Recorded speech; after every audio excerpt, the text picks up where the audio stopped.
On the night he was killed in 2015, it wasn't just the local sheriffs on the scene. Highway Patrol was there, SLED was there, okay? Reportedly, the initial consensus, murder. Then comes the autopsy, which switches it to a hit and run. Why? As you just heard there, what says hit and run here?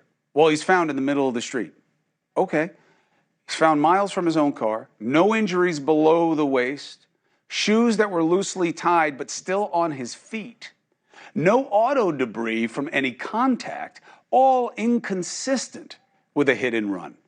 So why did the autopsy find it that way? Why didn't everybody ask about it then? The investigation stays at that time with the Highway Patrol, but they don't investigate murders. And then nothing happens for years. Flash forward to 2021, okay? SLED opens a new investigation. Why? And then just last night, they told the family that they think it was a murder, as you heard here. But SLED never reportedly wanted to even take the case back in the beginning. So should they be the ones handling it now? SLED says witnesses may be opening up now that Murdaugh has been convicted because they're not afraid of his influence anymore.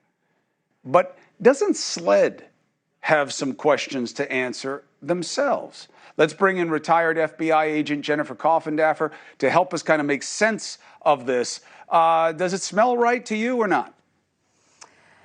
Well, there's certainly some things that give me pause. The whole situation with reporting on scene initially, the crime scene unit for SLED, and then other agents coming out a little bit later that morning. They attended solely the autopsy.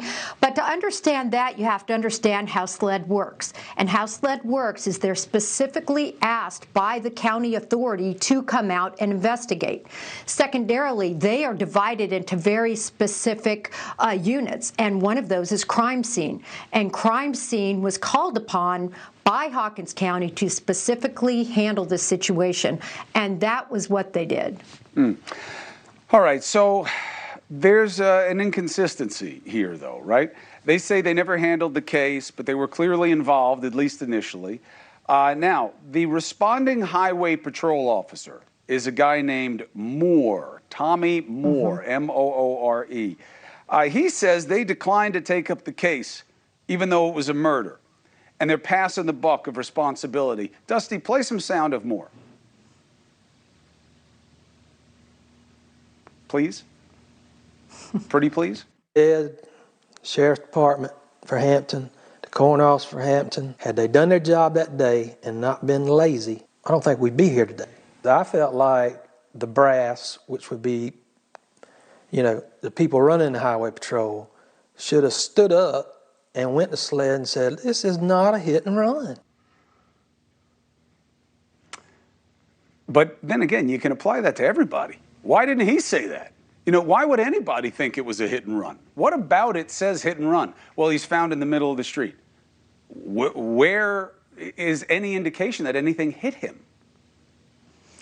Well, unfortunately, Chris, you hit the nail on the head. That's what this pathologist went with. I mean, that is her words, that, well, he was found in the middle of the street, and he must have gotten hit by a rear view mirror in the head, and that's how she explained it, even though nothing else on the scene, nothing else the officers were saying added up to her conclusion, yet she reached that conclusion. First autopsy didn't include the Highway Patrol officer's point of view. Is that relevant? Very relevant. In these types of autopsies and investigations, you have to include it all. You cannot pick and choose what you have in your report to match your findings. Your findings need to make your report.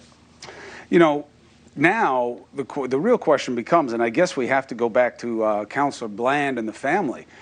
Now it's time to start investigating, well, what was going on in the kid's life at this time? You know, Bland, the attorney, and the mother both said, you know, it may have been about him being openly gay in a place where that wasn't respected or appreciated.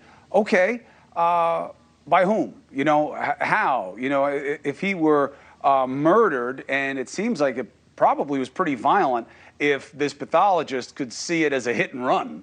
You know what I mean? That means that whatever that was done to him, And if you exhume a body at this point now, I know that there's a little bit of a open question as to whether or not another autopsy is necessary. What do you think? Well, the question is, was the autopsy done well? We know the conclusion wasn't correct, but was the autopsy correct? And I believe SLED thinks, listen, everything was done correctly during the autopsy. It was the conclusion that was problematic. So from that point of view, no, but why not do another autopsy? There is absolutely nothing to lose, and there might be something to gain. Hey, thank you for watching. Please go to newsnationnow.com, newsnationnow.com, and you can find NewsNation on your television provider. And don't forget to click the red subscribe button down below. Then you will get more of NewsNation's fact-driven coverage.